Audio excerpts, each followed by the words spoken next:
কাল ছিল world biryani day. আর world biryani ডেতে যদি একটু বিরিয়ানি না বানাই তাহলে কেমন লাগে। কালকে বাড়িতে বানিয়েছিলাম কাচ্চি বিরিয়ানি।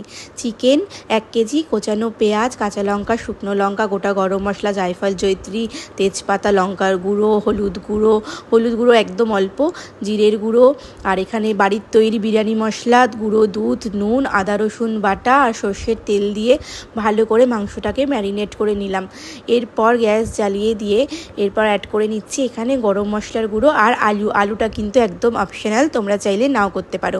এরকম প্রায় অল্প আঁচে রান্না করেছি মাংসটাকে 30 মিনিট। খুব সুন্দর তেল ছাড়ার পর এখানে পোলাওয়ের চাল অর্থাৎ এখানে গোবিন্দভোগ চাল অ্যাড করে নিলাম। ভালো করে কষিয়ে নিয়ে নুন আর বড় কাপের 1 কাপ পরিমাণ মতন দুধ এখানে অ্যাড করে দিয়েছি।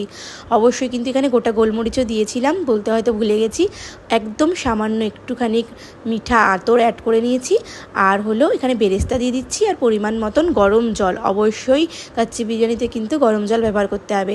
এই রকম একদম কম আঁচে ঢেকে রেখে প্রায় 20 মিনিটের মতন রান্না করলেই কিন্তু রেডি হয়ে গেছে এখানে কাচ্চি বিরিয়ানি। 80% চালটা যখন সেদ্ধ হয়ে যাবে গ্যাস অফ করে ঘি ছড়িয়ে বেরেস্তা ছড়িয়ে একদম রেডি আমার কাচ্চি বিরিয়ানি। এরপর গরম গরম সার্ভ করো কাচ্চি বিরিয়ানি। হাজার একরকম ভিডিও পাবে, আমি কিন্তু এখন আমার মতন করি। কেমন লাগলো অবশ্যই জানিও। টাটা।